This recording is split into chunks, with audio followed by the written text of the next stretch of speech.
এই অনুষ্ঠানটি নিবেদন করছেন পশ্চিমবঙ্গ মানবাধিকার কমিশন।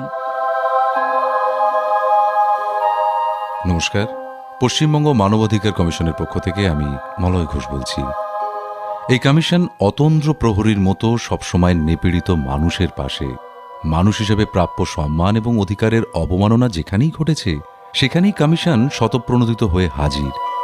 যথাযথ ব্যবস্থা গ্রহণ করেছে যে কোনো বঞ্চনার বিরুদ্ধে, সুপারিশ করেছে দোষীর শাস্তির, ক্ষতিগ্রস্তের প্রতিবিধানের, উপযুক্ত কর্তৃপক্ষকে সুনির্দিষ্ট ব্যবস্থা নেওয়ার নির্দেশ দিয়েছে। এইভাবে সূচনা পর্ব থেকেই কমিশন সমাজে সাম্য, মৈত্রী ও শান্তি প্রতিষ্ঠা করে এসেছে। আসুন আজ আমরা শুনব এমনই এক মানবাধিকার লঙ্ঘনের মর্মান্তিক ঘটনা এবং তার প্রেক্ষিতে রাজ্য মানবাধিকার কমিশনের নজির সৃষ্টিকারী পদক্ষেপের কথা। আজ শোনাব এক মহিলা নির্যাতনের ঘটনা, যেখানে এক মহিলাই এই নির্যাতন চালিয়েছেন। পূর্ব মেদিনীপুরের একতারপুরের রূপসা জানা হুগলি রাজহাট গান্ধীগ্রামের ইনস্টিটিউট অফ এডুকেশন অ্যান্ড ট্রেনিংয়ের একজন অ্যাসিস্ট্যান্ট প্রফেসর। তিনি 2014 সালের 14ই মার্চ হাওড়া ব্যান্ডেল লোকাল ট্রেনে ব্যান্ডেল আসছিলেন। ট্রেনটি স্টেশন ছাড়ার পর তিনি খুবই অসুস্থ বোধ করায় তার হাত ব্যাগ এবং মোবাইল ফোনটি ফেলে রেখেই কোন্নগর স্টেশনে নেমে পড়েন। সেখানে কিছুক্ষণ বসার পর কিঞ্চিত সুস্থ হওয়ার পর তার হাত ব্যাগ এবং মোবাইল ফোনের কথা মনে পড়ে। তিনি বালি স্টেশনে এসে জিআরপিতে হাত ব্যাগ এবং মোবাইল ফোন হারানোর বিষয়ে একটি অভিযোগ জানাতে যান, কিন্তু বালি স্টেশনে ডিউটিরত জিআরপি তার অভিযোগ নিতে অস্বীকার করায় বাধ্য হয়ে তিনি বালি থানায় যান।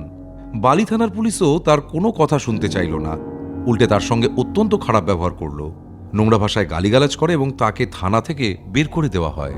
এরপর অসহায় রূপসা এক প্রকার নিরুপায় হয়েই হাওড়ায় আসেন। হাওড়া জিআরপিতে যখন তিনি অভিযোগ জানাতে গেলেন তখন বেলা 11টা। সেখানে তখন ডিউটি অফিসার ছিলেন মহিলা এসআই রুকসানা সুলতানা। এরপর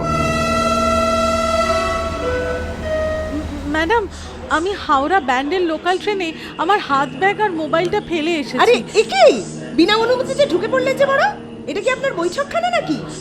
সরি ম্যাডাম, এভাবে বলবেন না।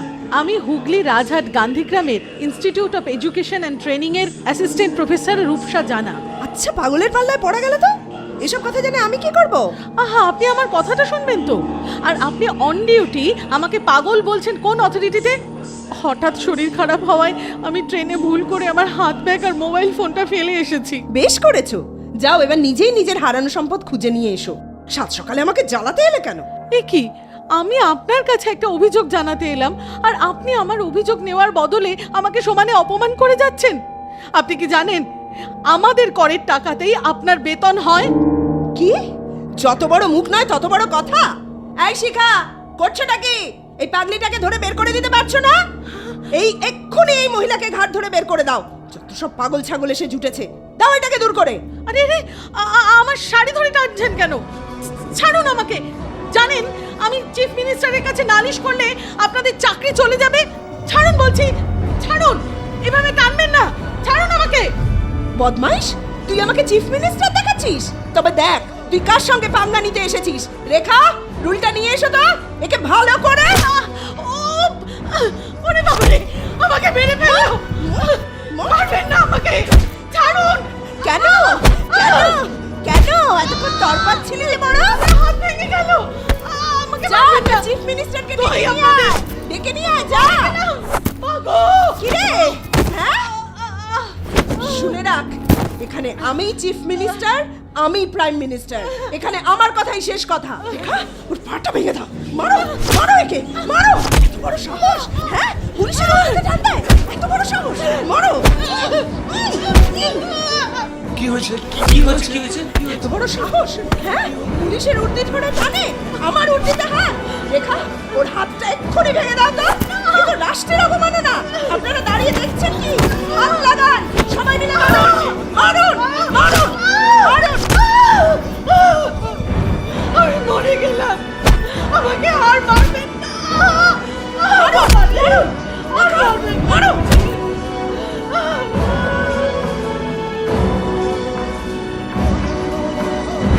এই নির্মম পৈশাচিক অত্যাচারের পর স্থানীয় কিছু সহৃদয় যাত্রী সাহায্য নিয়ে রূপসা রাত 11টার সময় কোনো রকমে পূর্ব মেদিনীপুরে তার বাড়িতে পৌঁছান।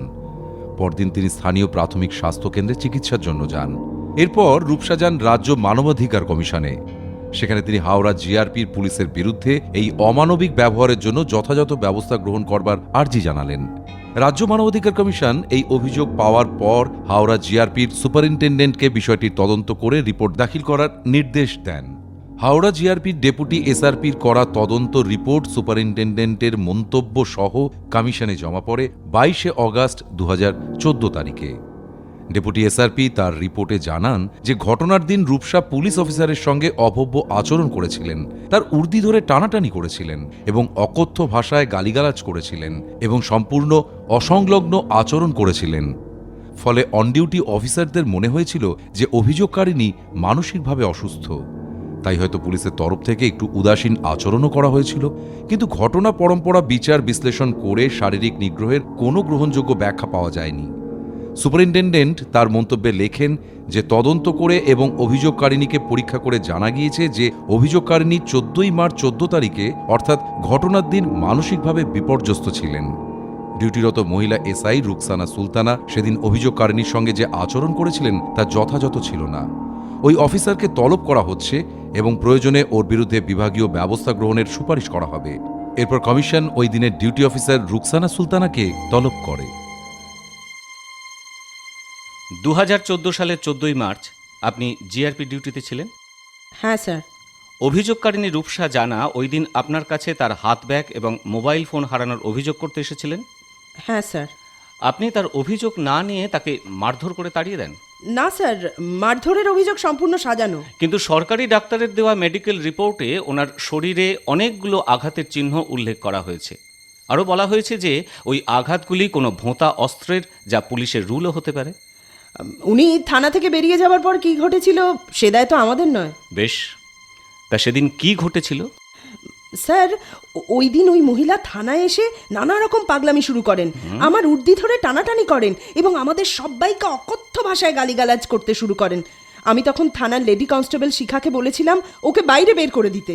আর ওনার হাত ব্যাগ এবং মোবাইল ফোন হারানোর অভিযোগ লিপিবদ্ধ করেছিলেন? না স্যার, সে সময় মনে হয়েছিল ওই অভিযোগ পাগলের পাগলামি ছাড়া কিছু নয়। উনি সরকারি কাজে বাধা দান করছিলেন।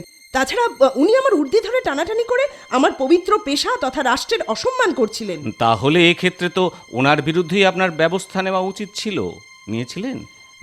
না স্যার, পাগল বলে ইগনোর করেছিলাম। চমৎকার যুক্তি।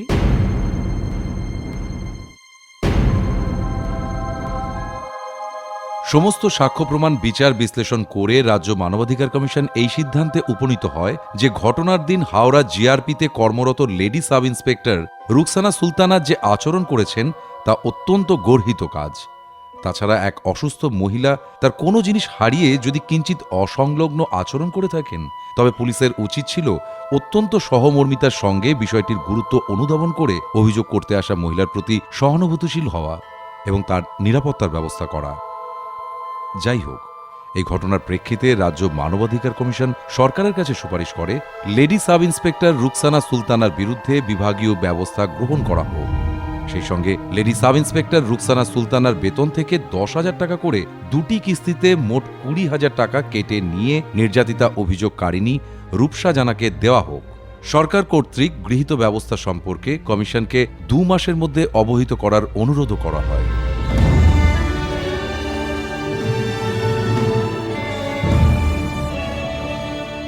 শুনলেন তো, আগামী পর্বে নিয়ে আসবো এরকমই অন্য ঘটনা। শুনতে ভুলবেন না কিন্তু।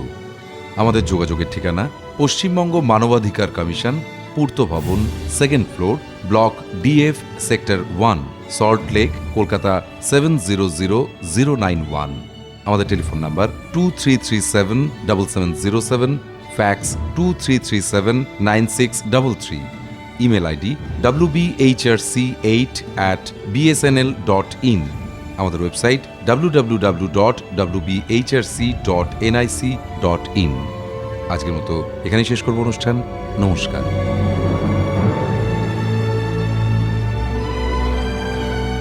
অনুষ্ঠানটির সহযোগিতায় ছিলেন অর্পণ কুমার শর্মা, বিশ্বনাথ আচার্য, উজ্জ্বল ভট্টাচার্য, মতিলাল সেন, উপমন্যু কর, অরুণিমা ঘোষ, কেয়া মুখার্জি, মধুশ্রী পাল, সুস্মিতা ঘোষ এবং মলয় ঘোষ। অনুষ্ঠানটি নিবেদন করলেন পশ্চিমবঙ্গ রাজ্য মানবাধিকার কমিশন।